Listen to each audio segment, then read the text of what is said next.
अंधकार लीना के चारों ओर घेरने लगा, जैसे एक घुटन वाली चादर। उसके कान सन्नाटे से बज रहे थे, लेकिन इसके नीचे कुछ हलचल थी। एक हल्की सी खरोंच, जैसे नाखून लकड़ी पर खींचे जा रहे हों। वह अपने फोन के लिए डेस्क पर हाथ मारने लगी। दिल इतनी तेजी से धड़क रहा था कि पहले वह फुसफुसाहटें ठीक से सुन नहीं पाई, लेकिन वे वहां थीं। अब बाहर नहीं, अब कमरे के अंदर। वे उसके चारों ओर रेंग रही थीं, उसकी त्वचा के नीचे, जैसे हड्डियों में ठंडी सांस समा रही हो। उसकी उंगलियां कांप रही थीं जब उसने फोन खोजा और फ्लैशलाइट चालू की। रोशनी फड़फड़ाई, कमजोर, जैसे खुद रोशनी डर रही हो। उसने कमरे का जायजा लिया। कोई नहीं था, लेकिन दीवार दीवार अलग थी। पुरानी वॉलपेपर पर लकीरें उभर आई थीं, गीली काली धारियां जो विकृत प्रतीकों में मुड़ रही थीं। गोलाकार जो खुली मुंह जैसी दिखती थीं, जो आधे रास्ते में चिल्लाते हुए जमी हुई थीं। तेज आंखें जो बार बार खींची गई थीं, जैसे वे सतह से बाहर निकलने की कोशिश कर रही हों। इन सब के बीच एक चीज साफ दिख रही थी, एक अकेली टपकती हुई हाथ की छाप। ये इंसानी नहीं थी, बहुत बड़ी, उंगलियां बहुत लंबी, और ये ताजी थी। लीना पीछे हट गई, उसकी सांसें तेजी से आ जा रही थीं। तभी उसके फोन में अचानक एक वाइब्रेशन हुआ, स्क्रीन पर फ्लैश हुआ। नई वॉइस मेल, अनजान नंबर। उसका दिल गिर गया। वह झिझकी। हर हिस्सा उससे कह रहा था कि न सुने, लेकिन उसकी अंगूठी ने प्ले बटन दबाया। पहले स्थैतिक, फिर उसके नीचे कुछ सांसें, धीरे धीरे, गीली। फिर फुसफुसाहट आई, जो गहरे और गहरी गुफा से लग रही थी। तुमने हमें सुना, तुमने हमें देखा। चिन्ह लगा दिया गया है। खालीपन वो ले जाएगा जो उधार है। एक सूखा सिसकना लीना के गले में फंस गया। उसने फोन गिराया और वह कड़ी लकड़ी के फर्श पर टूट गया। फुसफुसाहटें रुकी नहीं, अब वे उसके दिमाग में थीं, उसकी खोपड़ी के नीचे रेंग रही थीं। वह दरवाजे की ओर भागी, सीढ़ियां उतरते हुए, लेकिन धुंध घर में समा चुकी थी।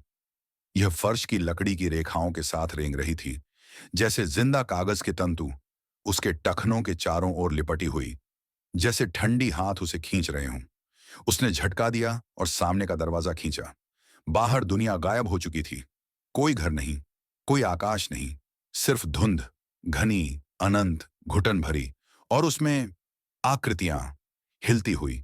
लीना सड़क पर नंगे पैर और सांसें घुटती हुई चली। फुसफुसाहटें उसके चारों ओर एक धमाकेदार शोर में गूंज रही थीं। वह उन्हें अपनी त्वचा पर महसूस कर सकती थी। उसकी गर्दन उसके कानों पर जैसे बर्फीली सांसें छू रही हों। और फिर उसने उसे देखा, सड़क के अंत में खड़ा, वह पीला आदमी, अब पास। उसकी त्वचा मोम जैसी और ग्रे, जैसे कुछ बहुत पुराना मर चुका हो। उसकी आंखें खाली गहरे गड्ढे, उसका जबड़ा खुला हुआ, एक असंभव विकृत घात में लटका हुआ। उसने एक कांपती हुई हाथ उठाई, उसकी उंगलियां हिंसक रूप से कांप रही थीं, और लीना की ओर इशारा किया। उसका मुंह हिला, लेकिन शब्दों की जगह एक गला घोंटने वाली गीली सी हंसी बाहर निकली, और उसके बाद चारों ओर से फुसफुसाहटें आईं। तुम हमारी हो। लीना मुड़ी और भागी। उसके पैर सड़क पर गरजते हुए, सांसें उखड़ी हुईं। लेकिन चाहे वह कितनी भी दूर क्यों न भागे, सड़कें मुड़ने लगीं, खुद में समाती हुईं। वह शहर के किनारे पहुंची, पुराने चर्च के पास। दरवाजे चरचरा कर खुले। अंदर ठंड थी, मौत से भी ठंडी। वह गलियारे में चलने लगी, उसके सांसों की भाप सामने दिख रही थी। और फिर उसने इसे देखा, चर्च के वेदी के फर्श पर, पुरानी खून की धब्बों के नीचे खुदा हुआ वही भयानक हाथ का चिन्ह, और इसके नीचे गहरे लाल रंग में ताजा लिखा हुआ, लेना शुरू हो गया है। धुंध चर्च की दीवारों में दरारों से बहने लगी, और इस बार उसने उसका नाम फुसफुसाया।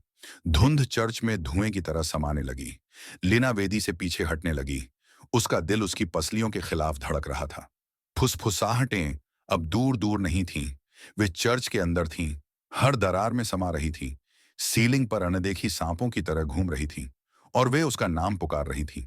शुरू में धीरे से, लीना, एक धीमी खिंची हुई हंसी जिसने उसकी त्वचा को सिहरन में डाल दिया। वह दरवाजे की ओर मुड़ी, लेकिन वह गायब हो चुका था। चर्च अब अनंत फैल चुका था। दीवारें मोड़ और मुड़ रही थीं, जैसे पिघलता हुआ मोम। पंक्तियां विकृत आकारों में बदल गईं। लकड़ी कराह रही थी जैसे दर्द में हो। उसकी दृष्टि के कोनों में छायाएं किलक रही थीं, जो लगभग इंसान सी लग रही थीं। लगभग। वह पीछे हट गई। उसका पैर कुछ ठोस पर लगा। एक लाश, लीना चीखी। आवाज उसके गले में रुक गई। शव वेदी के नीचे पड़ा था, आंखें खुली हुई, मुंह आखिरी बेजान चिल्लाहट में जम गया। उसकी त्वचा ग्रे और दरारी हुई थी, जैसे पुराना चीनी मटमैला, और उसके सीने में जलती हुई थी वही भयानक हाथ की छाप। वह उसे पहचान नहीं पाई, लेकिन जैसे वह महसूस कर रही थी कि उसे पहचानना चाहिए। फुसफुसाहटें फिर से उसके कानों के चारों ओर घूमने लगीं। पहला ले लिया गया, चिन्ह सौंप दिया गया, खालीपन याद रखता है। अचानक शव की आंखें उसकी ओर मुड़ी। वे काली थीं, अंतहीन, और फिर उसका मुंह हिला, एक गला घोंटने वाली आवाज बाहर आई। भागो! वह नहीं सोची, वह दौड़ी। चर्च उसके चारों ओर मुड़ने लगा, जैसे वह भाग रही हो। पंक्तियां टूट रही थीं और दीवारें कराह रही थीं। फर्श उसके पैरों के नीचे जैसे एक जीवित चीज की तरह धड़क रहा था। वह चर्च के दरवाजों से बाहर निकली, या जो दरवाजे होने चाहिए थे, और एक अनजानी सड़क पर गिर पड़ी। शहर गायब हो चुका था। उसकी जगह धुंध का अनंत विस्तार, टूटी इमारतें जो धुंध में आधी डूब गई थीं, दूर में आकृतियां चल रही थीं। लीना की सांसें रुक गईं। वह मुड़ी और शेरिफ ग्राहम से टकराने वाली थी, लेकिन उसका चेहरा पीला था, पसीने से सना हुआ, आंखें डर से फटी हुईं। तुम्हें यहां नहीं होना चाहिए, उसने बुरी तरह से फुसफुसाया। उसे कुछ कहने से पहले उसने लीना का हाथ कांपते हुए पकड़ा। वे लोग ले जा रहे हैं लीना, वे सिर्फ फुसफुसाहटें नहीं हैं, वे पुकार रहे हैं, और अगर तुम जवाब दोगी, वे तुम्हें ढूंढ लेंगे। उसने अपनी पीठ पर देखा। उसकी आवाज अब एक डरावनी फुसफुसाहट में बदल गई। उन्होंने पहले ही 3 को ले लिया है। एक भयानक विचार ने लीना का खून जमा दिया।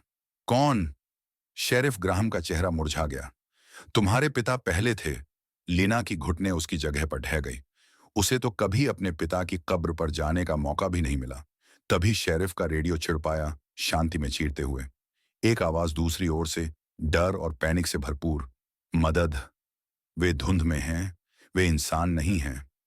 ओ भगवान, कृपया! स्थैतिक। फिर फुसफुसाहटें रेडियो से बहने लगीं। अगला पालन करेगा। खालीपन कभी नहीं भरता। शेरिफ ग्राहम की आंखें चौड़ी हो गईं। दोनों कुछ कर पाते इससे पहले धुंध तेजी से आ गई, अब पहले से भी तेज। ठंडी हाथ शेरिफ को पकड़कर उसे चीखते हुए धुंध में खींच ले गए। लीना फिर अकेली हो गई, और धुंध अब एक शब्द फुसफुसा रही थी। तुम? सब्सक्राइबर्स, चीजें और भी दिलचस्प हो रही हैं। आपको क्या लगता है कि धुंध लेना से क्या चाहती है? ये उसके पिता और शेरिफ ग्राहम से कैसे जुड़ी है? और अगला इंसान कब और कैसे लिया जाएगा? अपनी थ्योरीज नीचे कमेंट्स में जरूर शेयर करें। अगर आप जानना चाहते हैं कि आगे क्या होता है, तो सब्सक्राइब बटन को दबाना न भूलें, ताकि आप एपिसोड 5 मिस न कर सकें। धुंध अब और भी ज्यादा लोगों को अपना शिकार बनाएगी।